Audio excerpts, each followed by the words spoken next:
भारत में एक ऐसा तालाब है जो देखने में साधारण लगता है, लेकिन इसकी विशेषता यह है कि एशियाई महाद्वीप में जब भी कोई प्राकृतिक आपदा आती है तो इस तालाब का पानी अपने आप बढ़ जाता है। इस कुंड का उल्लेख पुराणों में नीलकुंड के नाम से किया गया है, जबकि लोग इसे भीमकुंड के नाम से जानते हैं। कहा जाता है कि डिस्कवरी चैनल ने इस टैंक की गहराई मापने की बहुत कोशिश की, लेकिन वे इसकी गहराई का पता नहीं लगा सके।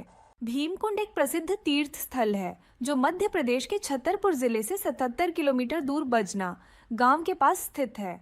यहाँ एक जलाशय है जो भूवैज्ञानिकों के लिए जिज्ञासा का विषय है। ऊपर से देखने पर भीमकुंड 50 से 75 मीटर चौड़ा दिखाई देता है। शोधकर्ताओं ने कई बार इस जलाशय में गोता लगाया है, लेकिन अब तक कोई भी इसकी गहराई का पता नहीं लगा सका है। भीमकुंड की कहानी क्या है? प्राचीन कथाओं के अनुसार भीमकुंड महाभारत काल से संबंधित है। जंगल और पर्वत अज्ञातवास के दौरान पांडवों के लिए आश्रय स्थल हुआ करते थे। कई दिनों तक जलाशय की अनुपस्थिति के कारण एक दिन उनके पास जो पानी था वह समाप्त हो गया।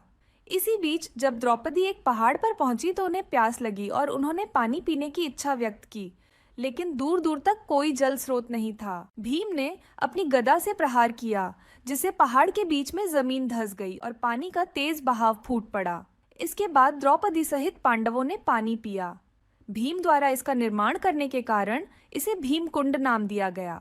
कहा जाता है कि एक बार नारद जी आकाश में से गुजर रहे थे, तभी उन्होंने एक महिला और एक पुरुष को घायल अवस्था में देखा। जब वे वहां पहुंचे और उनकी स्थिति का कारण पूछा तो उन्होंने कहा कि वे संगीत के राग रागिनी हैं।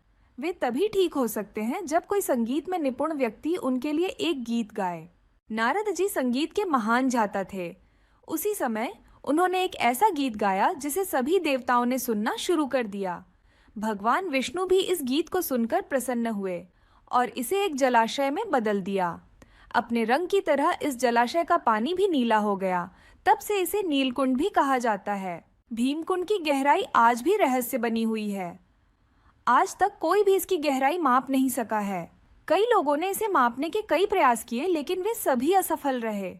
माना जाता है कि भीमकुंड का निर्माण जमीन के भीतर से बहने वाली तेज धारा के कारण हुआ है, लेकिन आज तक कोई भी वैज्ञानिक यह पता नहीं लगा सका है कि यह जलधारा किस जल स्रोत से जुड़ी हुई है। हाँ, यह सामान्य रूप से देखा गया है कि जब कोई व्यक्ति डूबकर मर जाता है तो कुछ समय बाद उसका शव पानी के ऊपर आ जाता है, लेकिन इस कुंड में डूबने वाले का मृत शव कभी भी ऊपर नहीं आता है। उस व्यक्ति को कभी भी फिर से देखा नहीं जाता है। लोग कहते हैं कि जब कभी प्राकृतिक आपदा होती है तो इस तालाब का पानी स्तर बढ़ने लगता है, ताकि यहाँ के लोग पहले से ही प्राकृतिक आपदा का अनुमान लगा सकें।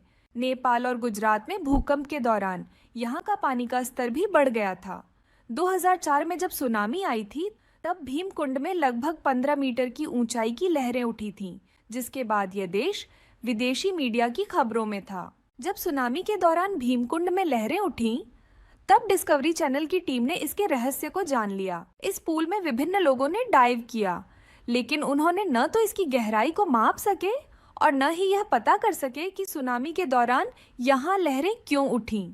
फिर भी उन्होंने गहराई में कुछ अजीब और विलुप्त जलीय जीवों को पाया। कहा जाता है कि जब डाइवर्स इस पूल में 80 फीट की गहराई तक पहुँचे तो उन्हें मजबूत जल की धाराएं मिली, जो शायद इसे समुद्र से जोड़ती हैं। एक से पानी बहकर दूसरे की ओर आता है, जिसके कारण एक मजबूत प्रवाह होता है। इस कुंड का पानी कभी कम नहीं होता। एक बार भारतीय सेना के 9 डाइवर्स ने इसकी गहराई को मापने का प्रयास किया, लेकिन उन्हें भी यह काम नहीं हुआ।